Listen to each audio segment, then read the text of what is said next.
Mayong adlaw, mga binati o minahal kong matalungon. Okay? Welcome to my channel. Welcome to Iko TV News, ang channel sa kalambuan sa lungsod sa Matalon. Okay? Unsa may atong i-discuss karon? Mag-discuss ta guys about sa UCT. Unsa din ang UCT?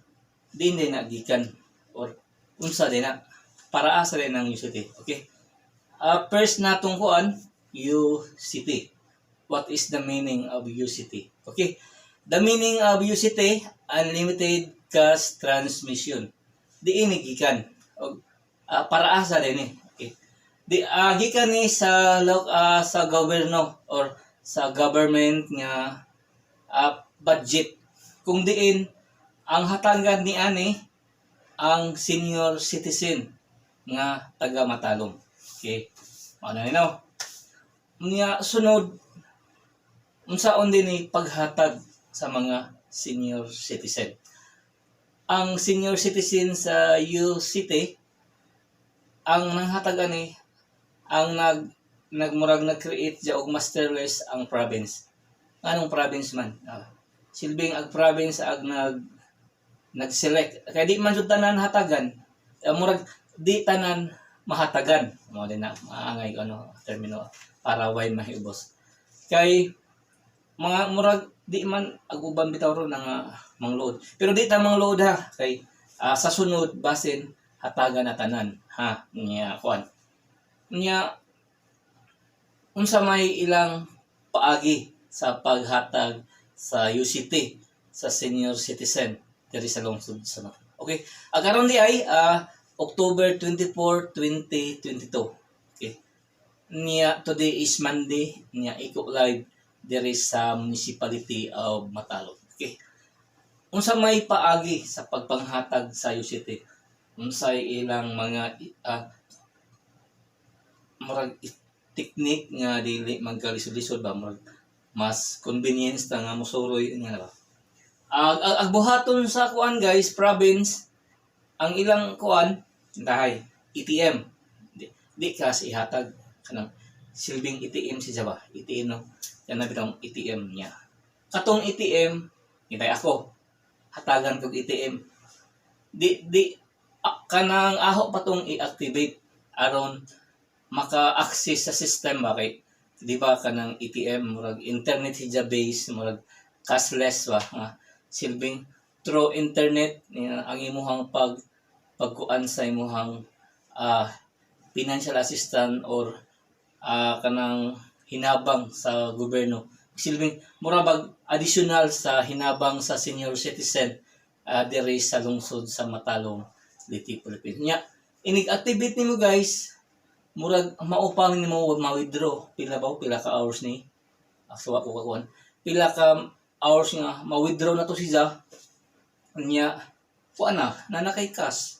Murag mas kuan ka mga comfortable ka nga imurang withdrawon ngadto sa ATM nga tunay ATM machine para sa ato na Thailand Bank ATM niya napunta sa Rural Bank kadto awilongos nga na ATM niya kuan duha pa ning ATM nato niya natay mga punsya pud napunta yung mga area o napunta yung mga tindahan nga mukas through ATM. Okay, niya kuan siya mas advantage sa mga senior citizen kay ug makadawat nga UCT guys kuan murag makapalit-palit kasi yung panginahanglan makapalit-palit kag mga gatas ganahan kag adobo mag-adobo ka ana ba murag medyo dakog matabang sa senior citizen diri sa lungsod sa Matalon. Okay, niya kanang ang pagpanghatag ani by barangay kay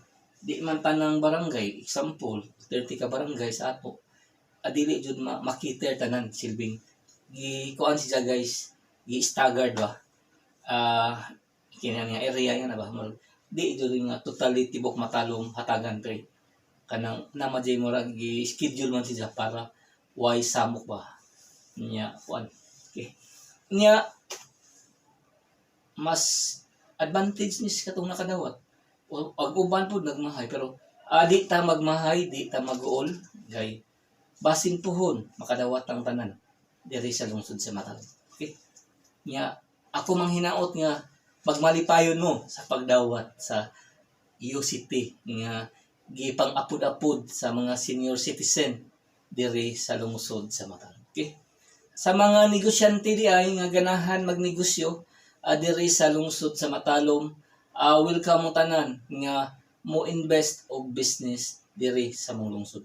Ang lungsod sa Matalom guys, nanginahanglan jud og ba mga investor nga ganahan magnegosyo diri sa atong lungsod. Basi ganahan mo maghimog mga groceryhan, ganahan mo maghimog mga faktorihan, yan ba? Ganahan mo maghimog mga anang mga kuan supermarket nga mga mall, mao jud ni ang kuwang sa lungsod sa Matalom. Nya kuwang ang ato pong administrasyon naningkamot sad og unsay mahatag or mahimo nga proyekto para sa kayuhan sa tanan ug kalambuan sa atong lungsod. Okay? Nya sa Amosorio ug Matalom Boulevard, ako aoning pamusgan, murag correct unsay posisyon nimo diha. Tinuod bitaw guys, ako do ning murag akong advokasya nga mo jud ni ang pinaka main target or main purpose nga nung magpakauwaw ko ninyo pakuan bitaw, magpakauwaw ko murag mang-invite, pero dako jud ni matabang or dako ni mahatag nga epekto or dako ni murag ngani nga paagi, pero dako og matabang sa lungsod. Bisan pa man sa akong gamay nga posisyon, pero siguro aduna ko'y mabuhat. Bisan pobre ko guys, pero siguro aduna ko'y matabang sa administrasyon karon. Okay? Kanang unsa di ay kung unsa day mga advantages o daghan ang magnegosyo diri sa atong lungsod. Ang advantages guys, budaghan siya, mo create siya job. Ang mga tao diri sa Matalom makatrabaho, niya makapalit og mga panginahanglan nila, nga na ba? Medyo maka-create siya negosyo katong mga trabahante niya adto mo kaon sa karinderya, nga na ba? Nga atong mga turismo nagkadaghan sad. Mao nga ako manghinaot nga ato gayong tabangan ang lungsod sa Matalom. Okay. Ang ato ang bag-ong na-create nga festival sa lungsod sa Matalom mao ang Seafoods Festival. Kanus aman di ay ni i-celebrate ang ato. Ikuan ni sa ato murag i-highlight ni sa ato ang Foundation Day diri sa lungsod sa Matalom. Okay. Sa kanus adi ay ng Foundation Day sa Matalom guys. Amaw ni magsugod siya 14 niya ang atong Matalom Boulevard nanay acoustic nga nanay mga tindahan nga pagapat, mga ukari, kiosko, Super Bowl, kahumayan, kanabang mga tindahan nga naay seafoods. Sa kuan pala mandaan guys, first day kang 14 puro seafoods ang atong ang ibaligya. Sa sunod pwede din na barbecue, nga na ba? Silbing nga ini ka itin natay naputay acoustic diha natay mga banda-banda nga na ba? Nya natay mga iniga itin marag sa Manila ng banda nga atong i-invite para mas mobibo ang atong lungsod. Ako mang hinaot nga magampo ta guys. 100% nga support sa ato ang new Festival of Matalom, ang Seafoods Festival. Okay? Ato nang kunay pamusgan, murag charot, murag pag unsay posisyon guys, pero tinuod ka guys sa pagpaningkamot nato dako jud ang epekto, dako ang impact kay unsa di ay ang balik kong ginos festival o turismo. Kung natay festival guys, mailado ang atong lungsod. Muratag na tatay tatak Matalom ba. Seafoods Festival, di ba social guys no?